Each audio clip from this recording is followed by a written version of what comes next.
Şimdi buna mənə o adamlar ki var, gecə gündüz müsəlmanlara şirk falan, Allah Məhəmməd ya Ali demiyorsun, şirkdir falan, haramdır.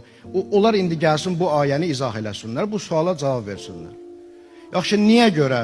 Madəm ki, radiyətən mərdiyyə, Allah məndən razı, mən ondan razı, niyə mən cənnətə birbaşa gedmirəm? Fədxuli fi ibadi, bəndələrimin içinə daxil ol, sonra deyir vədxuli cənnəti, sonra deyir cənnətə ged.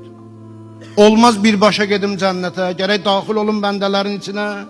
Bu bir dənə sual. İkinci sual, bu bəndələr kimdir ki, Allah deyir ki, onların içinə daxil ol, sonra gəl cənnət? Kimdirlər bunlar?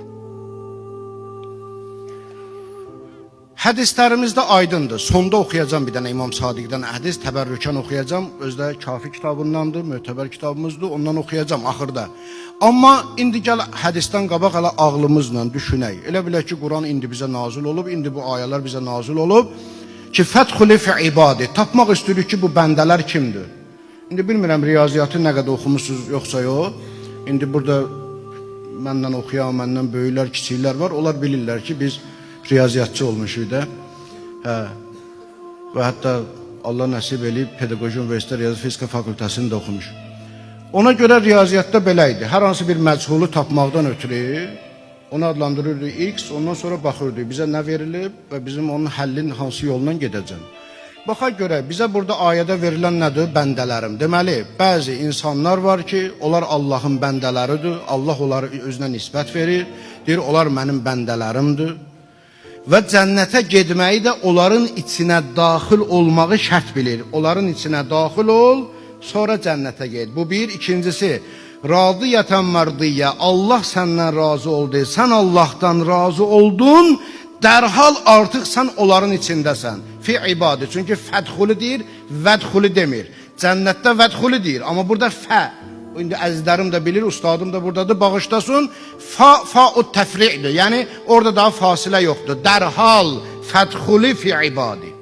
Deyərlər ki, fa-u təfri' ona görə adlanır ki, fadan sonraki ondan qabaqçının nəticəsidir. Fadan qabaqçı ondan sonraki səbəbidir. Fadan sonraki ondan qabaqçının nəticəsidir. Yəni Allah ki səndən və məndən razı qaldı və mən də ondan, biz də ondan razı qaldıq. Bu səbəbdir ki, daxil olay bəndələrimizin arasına. Allah bəndələrinin arasına. Olur nəticə. Ona görə fədxuli fi ibadi vədxuli cənnəti. Yaxşı. Kimdir bu bəndələr ki, cənnətdən qabaq onların içinə daxil olmaq var? Allah bizdən razı və biz də Allahdan razı olandan sonra o bəndələrin sırasındayıq, o bəndələrin siyahısındayıq, onların cərgəsindəyik. Kimdir bu bəndələr? Bilmirik kimdir. Bu biz üçün məchuldur, hələlik məchuldur. Amma bircə onu bilirik ki, yer üzərində yaranmışların ən əşrəfi Məhəmməd və Ali Məhəmməd.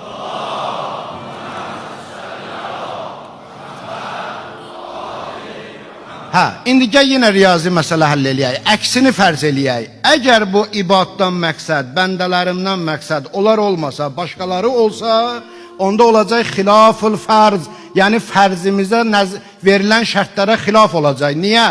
Çünki belə çıxır ki, başqaları onlardan üstündür. Belə çıxır. Amma bizdə verilən var, hazır var, aksiyon var, bədihi var, zəruri var ki, yer üzərinin ən əşrəfi Peyğəmbər və Ali Peyğəmbərdir. Ona görə qədəril mütəyyəqqən ərəb demişkə, yəni yəqini miqdar Peyğəmbər və Ali Peyğəmbərdir. Onlardan başqası ola bilməz. Yenə deyirəm, əgər onlardan başqasını kimsə təsəvvür eləsə, onda belə çıxar ki, onlar bunlardan üstündür. O da mümkün deyil.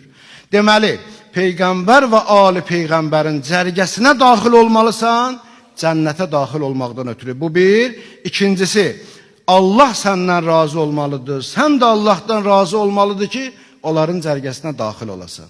Eyni bu həmən ayədir ki, Allah Quran-ı Kərimdə buyurur ki, Qul, in kuntum tuhibbunallaha fattabi'uni yuhibbukumullah. De ya Resulallah, əgər insanlar məni sevirlərsə, Allahı sevirlərsə, sənə tabi olsunlar, Allah da onları sevsin. Fikir ver. Deməli, əgər biz Allahı seviriksə, Peyğəmbərə tabi olmalıyıq. Peyğəmbərə tabi olduq, Allah da bizi sevəcək. Deməli, Peyğəmbər salavatullah əleyh və aleyh bizim Allahı olan sevgimiz və Allahın bizə olan sevgisinin arasında birləşdirici həlqə odur. Vasitə odur, rabitə odur. Ondan sonra Allah deyir ki, vədxuli cənnəti və cənnətimə daxil olun. Yaxşı. Bu ayənin tərcüməsi idi və ayənin təfsiri idi. Amma bu ayənin misdaqı kimdir? Kimdir ki Allah, yəni kimə şamil ola bilər? Çoxuna şamil ola bilər. Biz ayənin, əlbəttə bunu dəfələrlə demişəm, yenə deyirəm, Quranın təfsiri ayrıdır, tətbiqi ayrıdır. Çoxları təfsirlə tətbiqi səhv salıblar. Ona görə təfsiri xüsusiləşdiriblər bir zamana, məkana.